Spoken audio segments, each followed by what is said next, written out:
Assalamualaikum warahmatullahi wabarakatuh. Perkenalkan, saya Sulistiani Ramin Kadula dengan NIM 41142309 dari Prodi Pendidikan Matematika kelas A. Di sini saya akan mempresentasikan materi tentang konsep kerukunan antar umat beragama dengan dosen pengampu dari mata kuliah Pendidikan Agama Islam, yaitu Profesor Dr. Novianti Japri, SPDI, MPDI. Pengertian kerukunan antar umat beragama. Kerukunan antar umat beragama adalah cara atau sarana untuk mempertemukan, mengatur hubungan luar antara orang yang tidak seagama atau antara golongan umat beragama dalam kehidupan sosial kemasyarakatan. Dalam pasal 1 angka 1 Peraturan bersama Menteri Agama dan Menteri Dalam nomor 9 dan 8 tahun 2006 tentang pedoman pelaksanaan tugas kepala daerah atau wakil kepala daerah dalam pemeliharaan kerukunan umat beragama, pemberdayaan forum kerukunan umat beragama dan pendirian rumah ibadat, dinyatakan bahwa kerukunan umat beragama adalah keadaan hubungan sesama umat beragama yang dilandasi toleransi, saling pengertian, saling menghormati, menghargai kesetaraan dalam pengamalan ajaran agamanya, dan kerjasama dalam kehidupan bermasyarakat, berbangsa dan bernegara di dalam Negara Kesatuan Republik Indonesia berdasarkan Pancasila dan Undang-Undang Dasar Republik Indonesia tahun 1945. Yang pertama, kerukunan umat beragama. Dalam pandangan Islam, Islam menjunjung tinggi toleransi. Toleransi mengarahkan kepada sikap terbuka dan mau mengakui adanya berbagai macam perbedaan, baik dari sisi suku bangsa, warna kulit, bahasa, adat istiadat, budaya, bahasa, serta agama. Ajaran Islam yang mengungkapkan hidup damai, rukun, dan toleran, diantaranya yang pertama, manusia adalah makhluk sosial yang diciptakan berbeda-beda. Perbedaan ini sudah menjadi ketetapan Tuhan atau sunnatullah. Yang kedua, perbedaan keyakinan tidak bisa dipungkiri. Yang ketiga, tidak ada paksaan dalam beragama. Yang kedua, kerukunan umat beragama di Indonesia.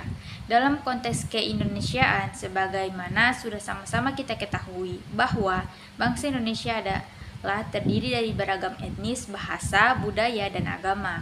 Dari keragaman ini tidak menutup kemungkinan muncul konflik dan gesekan kepentingan. Dalam konteks inilah diperlukan suasana hidup rukun dan toleran. Upaya yang dilakukan baik melalui kebijakan pemerintahan maupun berbagai elemen masyarakat tertentu terus dilakukan. Cara menjaga kerukunan antar umat beragama. Berikut ini adalah 5 cara untuk menjaga kerukunan antar umat beragama di Indonesia. Yang pertama, membangun sikap saling menghormati dan toleransi. Yang kedua, meningkatkan pemahaman tentang agama dan keberagaman. Yang ketiga, menghindari menyebarkan berita hoaks yang berkaitan dengan agama.